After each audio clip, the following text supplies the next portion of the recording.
안녕하세요. 주할모입니다. 오랜만에 카메라를 켰네요. 하고 싶은 말이 있어서 카메라를 켜게 됐는데요. 요즘 같은 부동산 하락기에 언제 집을 사야 할지 요즘에 궁금하신 분이 되게 많으시더라고요.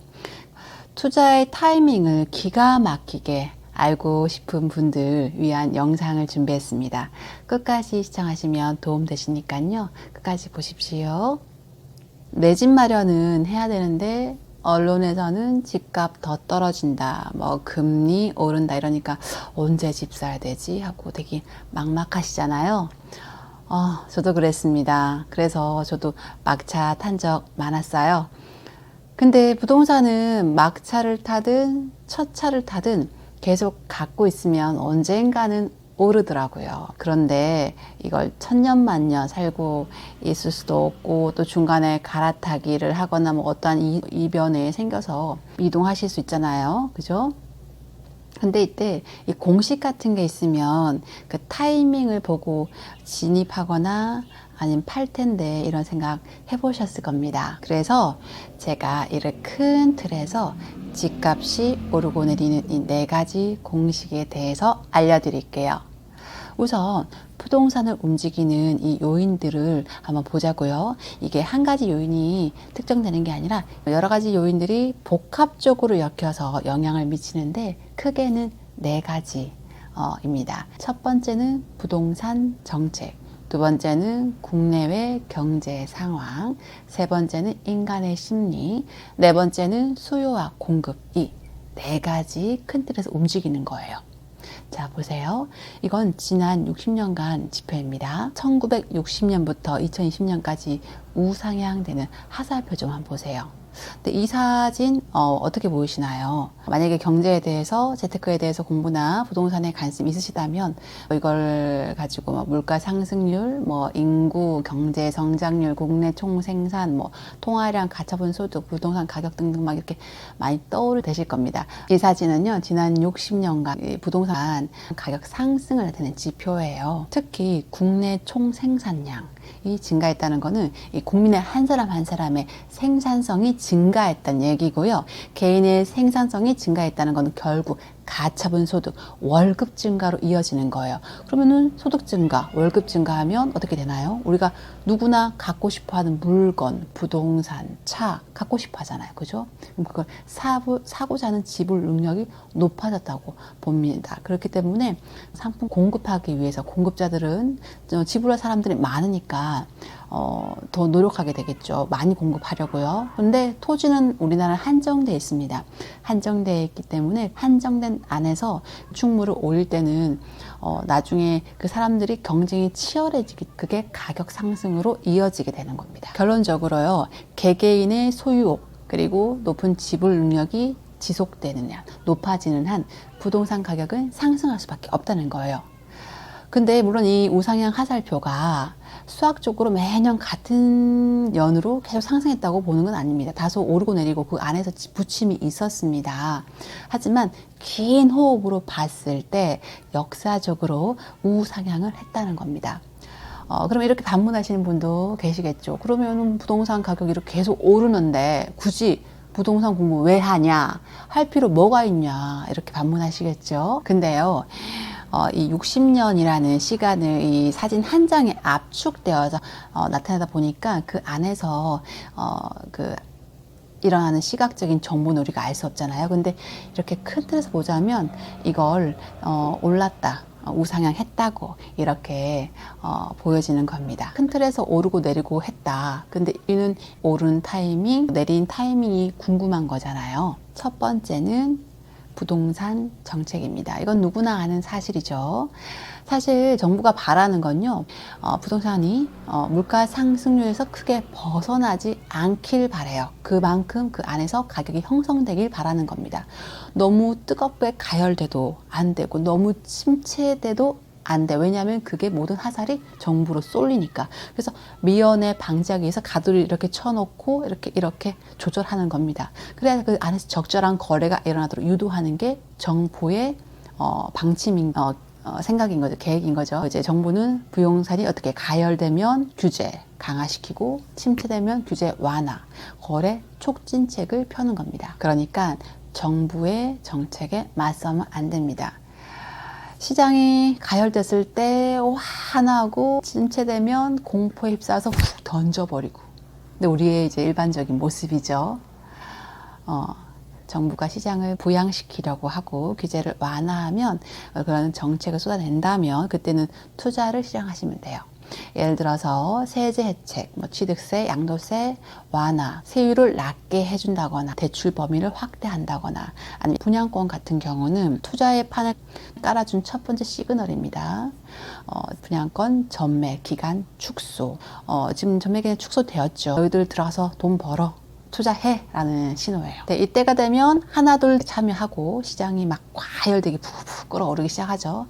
이때 또 언론에서 역할은 연일 부동산이 화랑이다. 얼마가 올랐네. 분양권 시장 몇백 대이나 이렇게 막 쏟아내기 시작하죠. 이제 정부가 준비합니다. 규제 정책을요. 이때는 못난이들을 정리하고 다가올 조정장을 대비해서 현금을 보유하는 방식으로 바꾸셔야 돼요. 그리고 또 장기적으로 미래 가치가 있는 물건은 가지고 있는 방법으로 구성하셔야 됩니다. 그래서 시장이 과열되면요, 정부가 막 대모질하기 시작하죠. 그게 지난 60년간 대한민국 부동산 정책의 패턴이었고요.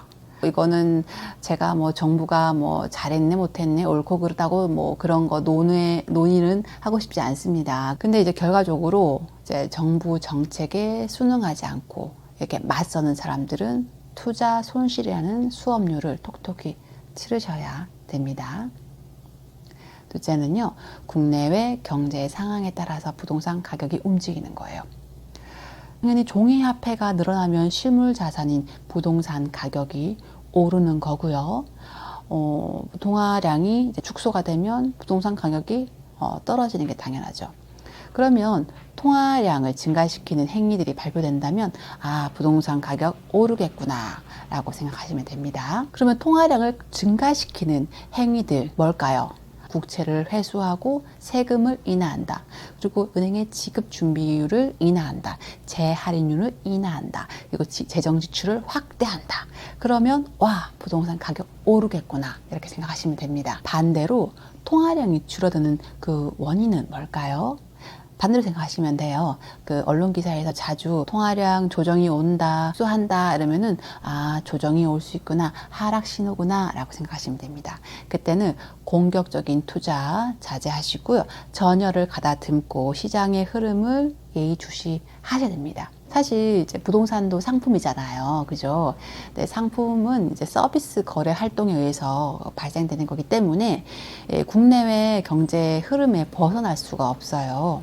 멀리 내다볼 곳 없이 조선업 불황일 때 지역 부동산이 많이 가격 하락하고 조정받았잖아요. 그죠? 그런 사례처럼 국내외 금리나 통화량 그리고 소비자 물가 추이 이런 것들이 경제 상황이 부동산 가격 영향에 미칩니다. 그래서 항상 관심을 두셔야 돼요. 레버리지 투자를 가능하게 만들어주는 대출에 대한 규제 그리고 그 추이를 항상 파악하고 계셔야 됩니다. 금리가 낮아서 대출이 많이 이루어지면 투자하기 좋은 환경이구나. 하지만 요즘같이 금리가 높아서 대출하기 쉽지 않다면 투자에 신중해야 된다는 거예요. 왜냐하면 우리는 보통 자기 자본으로 다 하지 않잖아요. 그래서 우리 자본으로는 한계가 있기 때문에 대출을 잘 알면 큰 물건을 저렴하게 살 수 있는 이 규모의 경제가 이루어집니다. 또 투자할 때를 기다리실 줄도 알아야 돼요. 그렇잖아요. 이만한 좁쌀 있잖아요. 좁쌀을 막 1000바퀴 이렇게 굴려도 이만한 호박 한 덩이 한 번 훅 굴리는 거만 못 따라가는 거, 투자란 것도 그런 겁니다. 세 번째는요, 심리입니다. 부동산 보통 사거나 팔 때 우리 개인적인 생각은 안중에 없죠. 그러니까 이제 분위기 보잖아요. 보통은 이제 군중이 몰려가는 방향으로 따라가고 또 우리는 사실 그렇게 합리적이지 않습니다. 가격이 오르면 사야겠는데 하고 몰려가서 사고, 가격이 떨어지면 더 떨어진다 훅 던져버릴까 하고 확 던져버리고 못 팔아서 초조하는 게 그게 인간입니다. 부자들은 대중의 반대의 길을 선다고 하죠. 이렇게 얘기하잖아요. 부자들이 말하는 공부에 사서 환호에 팔아라.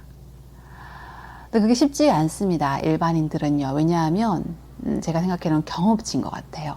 그런 분들은 평소에 그 투자를 많이 해보셨고 본인에 대한 확신이 있는 거예요. 투자에 대한 확신. 스스로 기다릴 줄 알고 그 확신에 찬 행동에 따라서 이렇게 행동하는데, 일반인들은 보통 집을 사거나 팔거나 기회가 그렇게 많지는 않습니다. 몇 년에 한 번 있을까 말까. 어떤 분은 평생 한 집에 사시는 분도 계세요. 그런 경험이 많이 없기 때문에 아마 그게 쉽지 않을 거라고는 저도 알고 있습니다.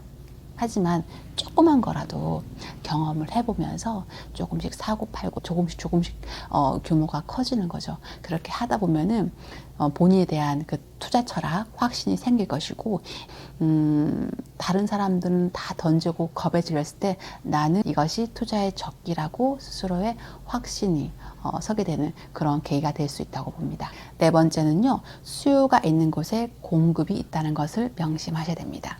결론적으로 정부 정책이 부동산을 사라고 권유하는 시기는요, 대출도 많이 해주고 금리까지 낮은 시기입니다. 이때는 부동산 침체기이기 때문에 일반인들, 군중들이 휩쓸려 막 좋은 물건도 던지기도 하고, 막 투자자 입장에서 그런 때가 적기입니다. 그때가 투자를 실행하기 가장 좋은 타이밍인 거예요. 이러한 시기에 그런데 공급까지 부족하다. 우리들이 들어갈 이 지역에 공급도 부족하다. 그러면 진짜 이때는 하늘이 내린 기회를 알고 반드시 투자를 실행해야 됩니다. 하지만 반대의 시기에는 나의 재정 지출, 재정 수준에 맞게, 능력에 맞게 투자를 하든지 아니면 쉬면서 기회를 엿보셔야 돼요. 강한 자가 살아남는 것이 아니라 살아남는 자가 강하다. 이런 말 들어보셨죠? 그거는 진리인 것 같습니다. 자, 시작하자면요. 정부 정책이 어떤 포지션을 취하는지, 국내 상황이 어떠한지, 현재 사람들의 심리가 어떠한지, 그리고 내가 사고자 하는 그 지역의 수요와 공급이 적정한지, 요 네 가지만 파악하고 들어가신다면 절대로 실패하지 않는 투자 기회를 잡으실 수 있을 겁니다. 하지만 이 공식이 저럼 이렇게 딱딱 들어맞진 않을 거예요. 하지만 그 시간차일 뿐이지, 먼저 시행되고 나중에 시행되는 그 순서가 다를 뿐이지, 결국에는 이런 흐름대로 간다는 거 아시고요. 이럴 때면 이제 판 깔아 놓은 거니까 준비하셔야 됩니다. 아셨죠? 요즘에 뭐 빌라왕 사기, 깡통 전세, 이런 자극적인 이슈가 많이 나오는 걸 봤습니다. 그래서 여러분들한테 하고 싶은 말이 공포 분위기에 넘어가지 않았으면 좋겠습니다. 근데 이런 건 사실 꾸준히 나온 기사입니다. 그래서 이런 뉴스 기사에 매몰되어 본질적인 가치, 내 집 마련, 그러니까 미래 가치가 있는 부동산을 살 수 있는 기회, 이런 걸 놓치지 않으셨으면 좋겠어요. 예전부터 이 시끄러운 상황을 유도하고 내가 원하는 방향으로 이끌어가기 위해서 이 다수의 대중에게 공포감을 이렇게 부여한 사례는 많습니다. 멀리 나가지 않아도 코로나19도 그랬잖아요. 공포 분위기가 만연하면 분위기를 조성한 사람, 그리고 그 공포 분위기 안에서도 이게 뭔가 하고 실체를 찾기 위해서 손을 이렇게 더듬더듬 걸어가면서 답을 찾기 위해서 움직인 사람이 결과적으로 이득을 얻게 되는 겁니다. 오늘은요, 부동산은 언제 상승을 시작하는지, 언제 하락을 시작하는지 그 네 가지 공식과 시그널에 대해서 알려드렸습니다. 하지만 여러분, 부동산 투자의 이 첫걸음은 임장인 거 아시죠? 부동산 임장에 관련된 그 팁 영상 추천 뒤에 넣어드릴 테니까 링크 걸어놨으니까 꼭 보세요. 네, 지금이 투자 공부할 적기입니다. 잊지 마십시오. 그럼 전 다음 시간에 또 찾아뵐게요. 자주 뵙겠습니다.